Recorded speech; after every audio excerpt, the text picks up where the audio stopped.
All right, there. Can everybody hear me? Okay, so with 20 million views and counting, this was one of the things where I had to talk to this couple. This is about world peace to me.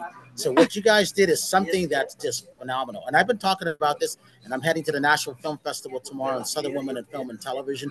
I'm talking about your movie while I'm down there. Talk about how this came about and why it's important for everybody to know what you guys did. This is phenomenal.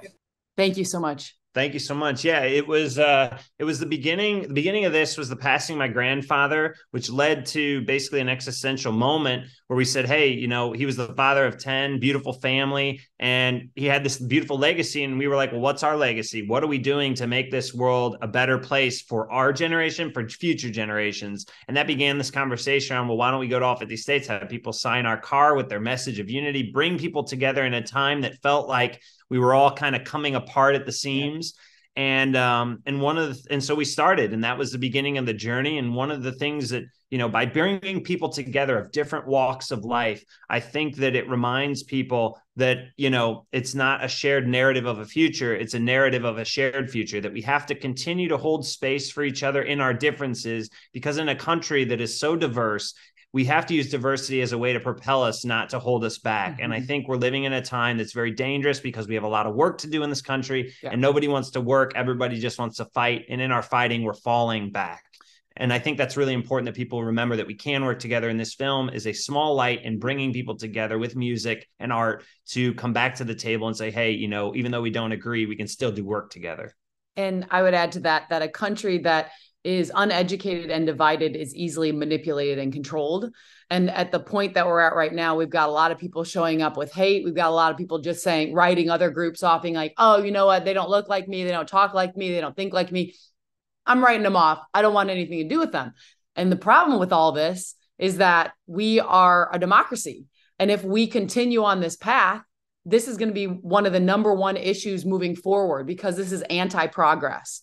If we cannot work together, if we cannot look at our brothers and sisters in the eye and be like, hey, look, I don't think like you. I don't look like you. I didn't grow up where you grew up. And if we can't do that and say, hey, but let's work together on this peacefully, then we're in trouble, because we need to be able to move forward. We are a beacon of light and hope in the world. This country has been set for a melting pot. And if this melting pot can't get along, then what is that sending to the rest of the world? It's not good. It's not a good look. So what our film does is it projects out into the world what we think is possible. We ask a question to everybody: what does unity mean to you? And then people come forward. This is a question that people have never been asked. This is a question that when we started this film, we had never really talked about. You're not taught about unity in school in general, or oftentimes not even at the kitchen table. Hey, how can we reach out in unity, or how can we reach out in peace, or what is peace? What is unity? And so we brought these questions forward as a call to action, and it led us on an 8-year journey in filming, editing, creating State of the Unity. And now we're so excited that we get to share this message with everyone in North America on Friday, October 6th. So well, that's the thing. And like I said, unity is about, for me, world peace. And that's really, really important. And that's how I saw that. Yes. Talk about doing the filming access. This is not easy. I mean, I've gone cross country in a drum and bugle corps. When you're in Indianapolis, I'm thinking of Lucas Oil Stadium there. When I grew up in Connecticut, so I know exactly what Pennsylvania is like. Talk about that traveling and meeting that truck driver there, because I'm a person of color. So I know what it's like when I go to Tennessee tonight. However, I have 20 million views, and these are my views, not a network, mine. So I see and I feel what you guys are talking about. Talk about that aspect of things. Yeah, I think that, you know, gosh, when we went down to, you know, when we were down in Texas, or not in town, it was in Nevada actually, where this happened, and we met this trucker from Texas. And I think that one of the things that we've always faced is that when people see us, they think a certain thing. They think, oh, you know, they must be hippies. They must be, you know, this type of person or whatever. And so when he got out of the car and when he got out of his car and he saw our car, he just had this initial reaction of, I don't like it. I think this is stupid, whatever. And he walked away. And then we met an amazing Chinese family. They came to the car. They had a different reaction. They wanted to sign the car. You know, they're signing the car. He comes back because he's maybe just having some doubts about his first initial reaction to the car. And then in that moment, he's decided, hey, you know, I guess I do want to just sign it or whatever, and I'm going to get out of here. And he's watching them sign.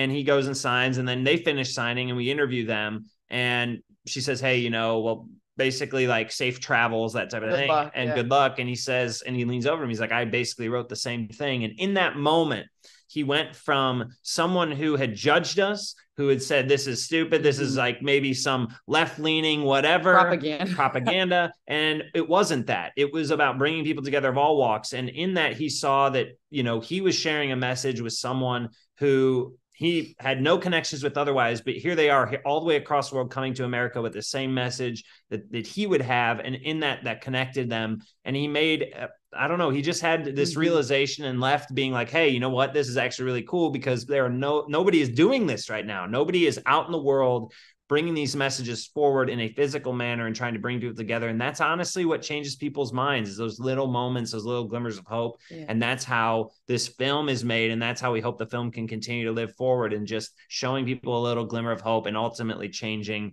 their perspective. Piggybacking off of that, as far as the filming and cinematography went on this.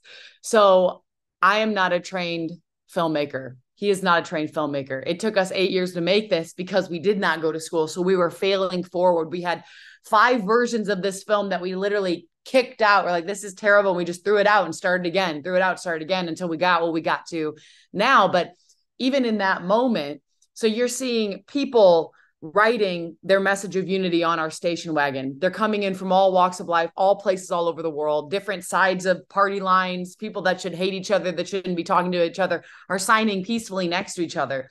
And my whole goal in those moments was just to capture. So I had the camera, I'm getting the close-ups. I'm making sure I'm trying to capture every single moment, because I have no idea what the story arc is going to look like. I know I'm living through it. So I want to make sure people can see, while people are signing, like the minutia, the details, what was going on in the lighting, what was happening in the environment. So you really feel like a fly on the wall. Like some of the shots when you're watching the film, there's a part in Hawaii where I just post the camera up and I'm in this yoga shala in a yoga room, and it's getting dark, and you're kind of like, I'm kind of blacked out because it's getting super dim, and you hear these things happening, these dialogues happening between us. You kind of feel like, ooh, I shouldn't be seeing this. But like, we wanted to take people intimately and authentically on this journey with us. It was very important to film everything.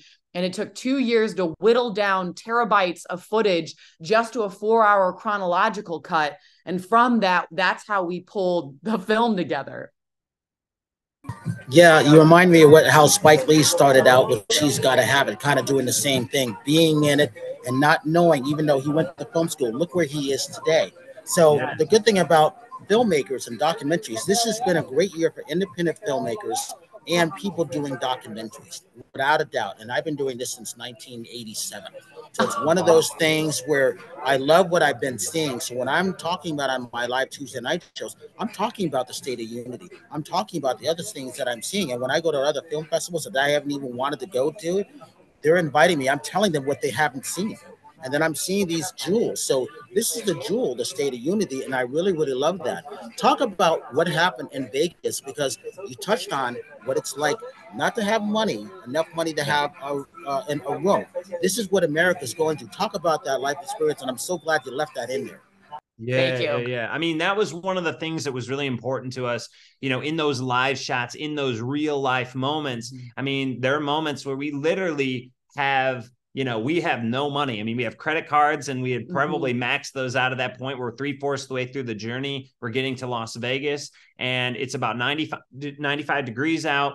EDC is going on. We didn't really know that at the time. And hotel rooms were like $195, and we just could not afford that. And so here we are, we're pursuing a dream, we're pursuing what we think is this good cause to bring forward into the world, and we're still left broke and homeless. And so we thought, what we're going to do is, we had just played at this amazing Hotel Renaissance. They put us up in the suite, and we played there that night. And we thought, well, what if we just went back to the parking garage the next night and went to the top of the parking garage? And then if the security stops us and they're like, oh, hey, who are you? You can be like, oh yeah, we're the Bergamot. We played here last night. We were in the suite up on the top floor. And so it's funny because we stayed on the parking lot on the top floor, and we could actually see the suite that we stayed in the night before. And we were sleeping in our car. And, we had to go in and use the bathroom and brush our teeth, but it was like in the lobby. Yeah. When you don't have any money, you have to just rely on your instincts. And, and that was what we did in that moment. We just, put some stuff underneath the car. It wasn't super safe, but it was what we had to do. And that was, people going through tough times can relate with the fact that you're willing to do whatever it takes. You don't want to have to, we say beg, borrow, but we never had to steal. And it's like, those are the things that we had to do in order to get to the next place. And that moment was really raw, really awkward for us when we first watched it, but we knew that it was important because I know people can relate with that part of the journey, because life is tough right now. Things are expensive and you still have dreams, you still have hopes. And how can we make those things still happen? We can't give away all of who we are in order just to survive. And hopefully we can keep some of those things close and near and dear to us and continue to pursue good things along the way while still paying the bills. Yeah. I think the craziest part that nobody knows, and I don't think we've ever talked about in an interview, is that from 2016 to today, we have been homeless in pursuit of getting this film out.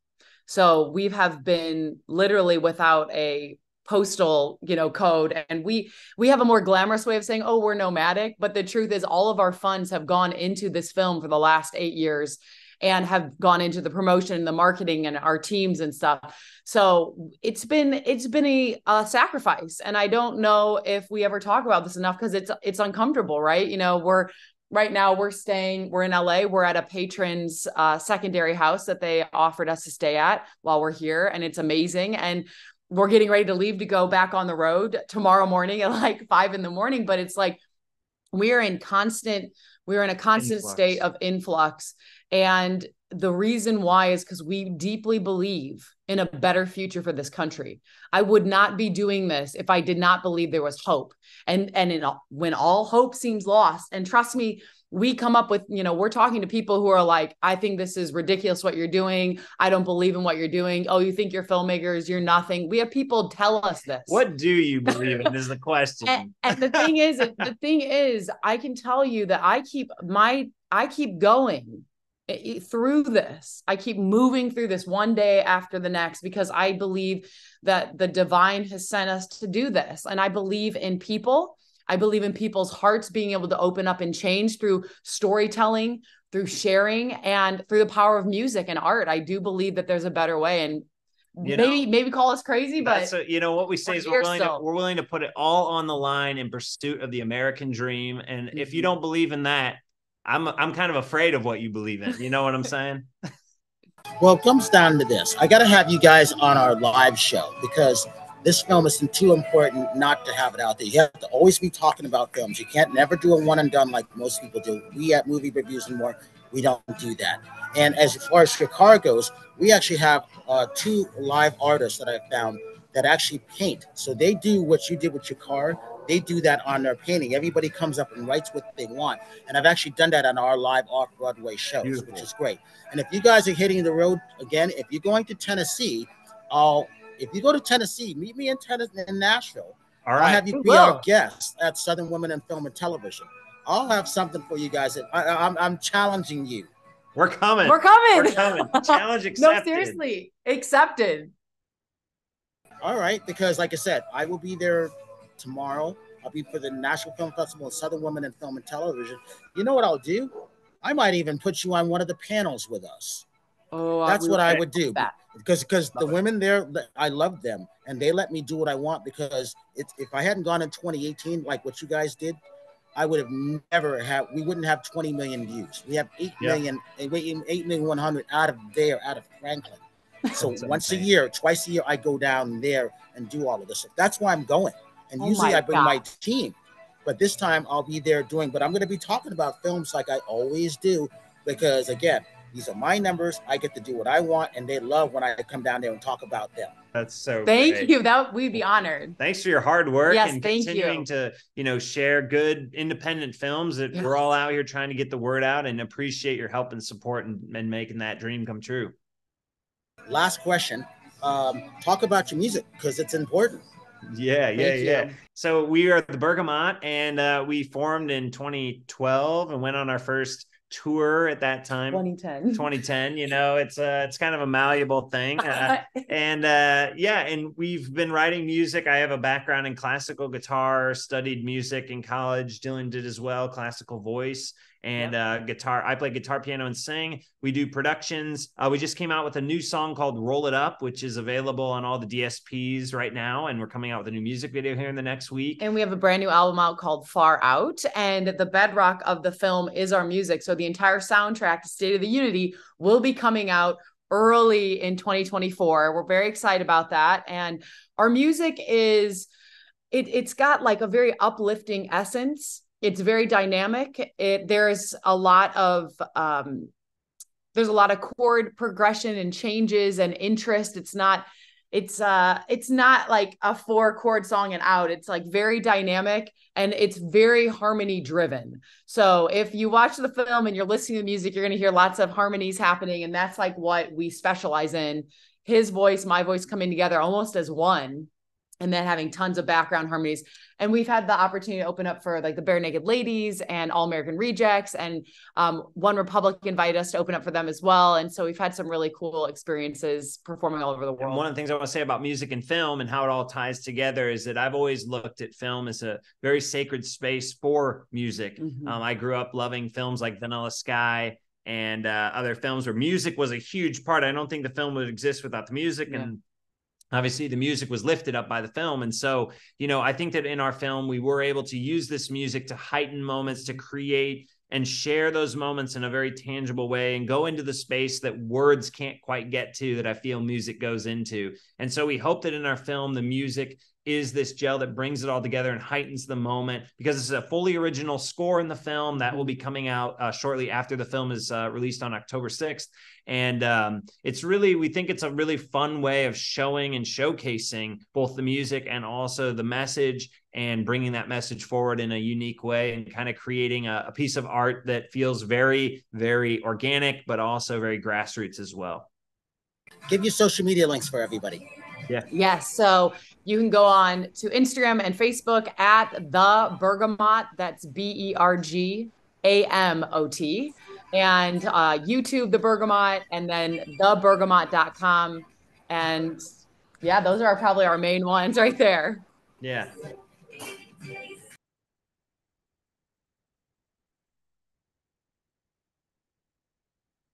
You know what? Oh, there we go. The last thing is you could say, you got to always say when it's coming out again. You can never not always repeat that enough. Yes, it'll be out on October 6th. You can pre-save it now on Apple, and it's State of the Unity, and we are excited to bring this film into the world. And October 6th is the day to send it to your friends. Yep, Prime, Apple, Dish, AT&T, all these different platforms you can Just find hold it it there. hold up your smart remote and say, I want to watch State of the Unity. You can make it happen. Thank you for that. I really appreciate you guys. We appreciate you. And with that, we can end this, and then I can give you guys my phone number. Yes, all right. Done.